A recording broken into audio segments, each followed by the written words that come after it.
여러분 안녕하십니까? CJB 8시 뉴스입니다. 진천에 머물러 온 중국 우한 교민 173명이 2주간의 격리 생활을 무사히 마치고 가족들의 품으로 돌아갔습니다. 정세균 총리 등 정부 관계자와 지역 주민들은 교민들의 무사 귀가를 환영하고 건강한 모습으로 다시 찾아줄 것을 기원했습니다. 이윤영 기자가 교민들의 퇴소 현장을 다녀왔습니다. 정세균 국무총리를 비롯한 정부 합동지원단이 진천 국가공무원 인재개발원을 찾았습니다. 2주간의 격리 생활을 마치고 집으로 돌아가는 우한 교민들을 환송하기 위해서입니다. 정 총리는 직접 교민들께 격려와 감사의 인사를 전했습니다. 성숙한 시민의식으로 정부의 방역 방침에 적극 협조하시면서 코로나19를 이겨내신 교민 여러분, 고맙습니다. 철통 같은 2주간의 격리 생활 끝에 전원 음성 판정을 받고 퇴소하게 된 교민들은 기쁜 마음으로 버스에 올랐습니다. 힘들고 두려웠지만 지역 주민들의 응원과 격려 덕분에 무사히 돌아갈 수 있게 됐다며 감사의 뜻을 전했습니다. 너무 많이 격려해 주시고 물품 같은 거 제공해 주셔가지고 2주 격리 동안 너무 잘 생활했었어요. 너무 감사드리죠. 우한 교민들을 태운 버스들이 줄지어 개발원을 빠져나오자 지역 주민들은 손을 흔들며 떠나는 교민들을 뜨겁게 환송했습니다. 여러분의 건강을 기원합니다. 다시 찾아달라는 현수막과 함께 교민들에게 진심 어린 축하의 마음을 전했습니다. 아무 무탈하게 탈 없이 가시니까 우리도 고맙고 상당히 환영드릴 일이다. 그래서 가시는 길 앞으로 행복하시라고. 정부가 준비한 9대의 버스에 나눠 탄 교민들은 전국 5개 권역으로 이동해 각자 집이나 숙소 등으로 돌아갔습니다. 우한 교민들은 퇴소 후에도 약 일주일가량 국내에 있는 숙소에서 머물며 자가격리와 휴식을 취하게 됩니다. 정부는 인재개발원 내 교민들이 사용했던 집기류를 모두 소각 처리하고 이틀 동안 건물을 폐쇄한 뒤 다음 주부터는 직원들이 복귀해 정상 가동될 것이라고 밝혔습니다. CJB 뉴스 이윤영입니다. 송기섭 진천군수는 우한 교민들을 환송한 뒤 이천시를 방문해 3차 교민 귀국자들에게 써달라며 500만 원을 기부했습니다. 송 군수는 이천 국방어학원에서 격리 생활을 하는 교민들에게 도움이 되고 싶다며 후원금을 전달하고 방역 물품 관리 등의 경험을 공유해 이천시가 교민들을 안전하게 돌보는 데 돕겠다고 밝혔습니다. 한편 정세균 국무총리는 진천 중앙시장을 방문해 코로나19로 어려움을 겪고 있는 상인들을 격려했습니다. 정 총리는 상인 관계자 등과 간담회를 열고 코로나19로 인해 민생 경제가 위축받지 않도록 최선을 다하겠다고 밝혔습니다. 또한 온누리 상품권 100만 원 상당의 물품을 구입해 진천군 내 복지시설에 전달했습니다.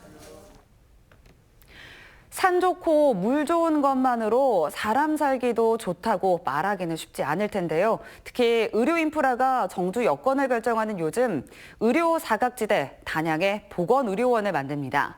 사람 살기도 좋아질 단양, 신규식 기자가 보도합니다. 하나밖에 없던 종합병원이 폐원한 이후 단양군에는 5년째 종합병원이 없습니다. 군을 통틀어 개인의원도 단 7곳에 진료 과목은 서너 개에 불과합니다. 의료 사각지대라는 말에 빼고 더할 게 없습니다. 의료시설이나 이런 게 좀 안전하게 대응할 수 있는 이런 시스템을 갖추고 있어야 관광도 또 활성화되고 또 지역 주민들이 또 불안 심리가 이게 해소될 수 있기 때문에 당초 지방의료원 설립을 검토했지만 운영비 문제로 방향을 틀었습니다. 단양 보건소에 인접한 터에 30병상 규모의 보건의료원을 건립합니다. 전체 사업비 138억 원을 들여 10개의 진료 과목에다 응급실을 갖춘 작은 규모의 종합병원을 만드는 겁니다. 보건소를 중심으로 종합병원의 일부 기능을 추가하는 방식입니다. 이제부터는 능력 있는 의료진을 얼마나 확보하느냐가 관건입니다. 의료 인프라는 하드웨어 못지않게 의료 인력에 대한 신뢰가 절대적이기 때문입니다. 일단은 응급의료에 초점을 맞추고 그 감염병 관리에 관한 공공의료를 저희들이 치중을 하는 것이 우선 두 번째의 또 목표이고. 단양보건의료원은 올 10월에 공사를 시작해 오는 2022년 말 완공과 23년 초 개원을 목표로 하고 있습니다. CJB 뉴스 신규식입니다. 보은군은 축사를 신축하려면 인근 주민 90% 이상의 동의를 받도록 조례를 개정하고 군 면적의 93%를 가축사육 제한 구역으로 고시했습니다. 지역 주민 2,300여 명의 조례 제정 청구로 시작된 이번 개정에 따라 앞으로 보은군 내에 축사를 신축하려면 예정 부지 700m 이내에 사는 주민등록상 세대주 90% 이상의 동의를 받아야 합니다. 청주의 상품권 판매장에서 주인을 폭행하고 상품권 2천여만 원어치를 빼앗아 달아난 32살 A씨가 오늘 낮 서울의 PC방에서 붙잡혔습니다. 청주 상당경찰서는 지난 8일 청주시 미평동의 상품권 판매장에서 60대 주인을 주먹으로 폭행해 전치 6주의 골절상을 입히고 달아난 A씨를 검거했다고 밝혔습니다. 일감을 몰아준 대가로 인테리어 업자에게 무상으로 집수리를 받은 진천군 강부 공무원이 항소심에서 감형돼 공무원직을 유지할 수 있게 됐습니다.